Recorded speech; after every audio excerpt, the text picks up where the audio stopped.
So it's pretty early into Enzo Maresca's tenure as Chelsea Football Club manager, but already the C word is being thrown around. I'm not talking about Chelsea, and I'm not talking about that one. Don't say that.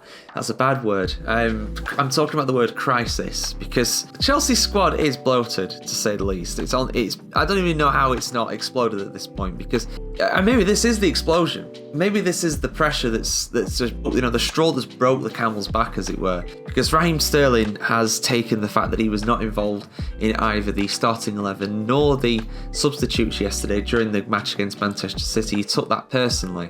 Or more specifically, his representation took that personally, because they issued a statement basically saying the following: that he's got a good working relationship with Maresca, but he was expected, there was an expectation that he would be involved in the match squad on Sunday, and he wasn't. And in fact, on top of that as well, you've got the fact that none of Chelsea's summer signings this season were involved in the starting 11. None of them are in the starting 11. So all those players that they've spent hundreds of millions of pounds on, none of them were in the starting 11. You had some like Kieran Dewsbury-Hall on the bench, and he eventually came off the bench.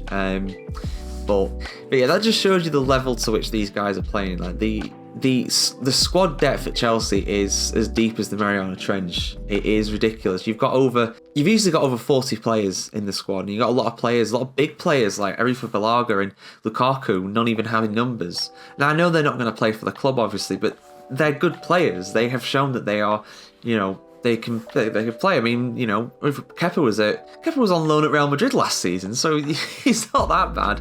But they've got like 10 goalkeepers, so you can't even make it into the numbers, let alone the reserves, But yeah, Sterling's representation said the following. I'll just read out what's been said and also what's likely to happen from here. So they said the following: he returned to England 2 weeks early to conduct individual training and has had a positive pre-season under the new coach, who he has developed a good working relationship with. He is committed as ever to delivering at the highest level for Chelsea FC and the fans, who he holds in the highest of regards.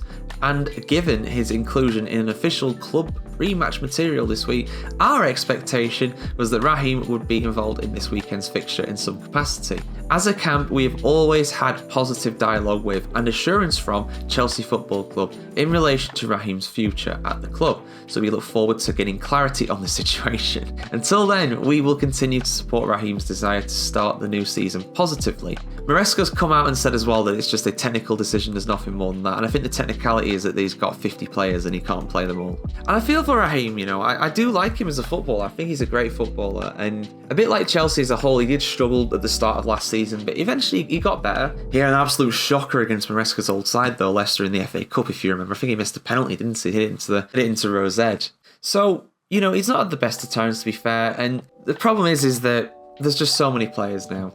Chelsea are just doing an absolute scattergun approach towards signing players, and I don't know what their goal is here. I know they probably want to sell a lot of them on for profit, but if they're just not getting any action, then what are you going to do?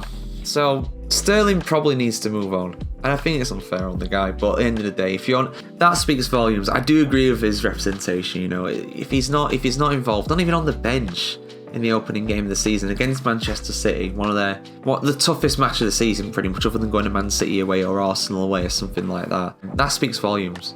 He's clearly not in Maresca's plans. He would have to rely on injuries or suspension to other players. It wouldn't surprise me at all if he starts in the Europa Conference League or whatever in midweek, but that's not going to do. That's like on Football Manager when you're like, I'll give you starts in the cups, and the player's like, everybody knows the cup competitions is not where I do not accept your offer. That's basically what happened. It's FM in real life here. But yeah, what's going to happen? Where's he going to go? I don't know. I don't know where he's going to head. He could head to another big Premier League club, but more likely maybe go abroad somewhere. I don't know. Where do you think Sterling's going to head next? Because I think this is pretty much confirmed that he's going to go. You can't have a situation like this where a player is causing that much noise behind the scenes, and then other players are going to get wind of it and think, I'm not involved in the matchday squad either. I was promised this, I was promised that. Sterling signed a contract a couple of years ago with Chelsea and was promised regular first team football most likely, and now he's not going to get that because 50 players have come in through the door. And whether it be right or wrong, he has fallen down the order, so I think he should go. I think he should go for his own sake. Or he can just pick up a paycheck there for the next 2 years, or how long his contract is for. It's up to him. He would not be the first to do that, particularly at Chelsea, but yeah, I would like to see him move on and get regular action. Where would you guys like to see him go on? And Chelsea fans, are you annoyed? Would you like to see him stay and fight for his place? Let us know in the comments below. And of course, keep it tuned to the Football Chronicle to see much more content just like this.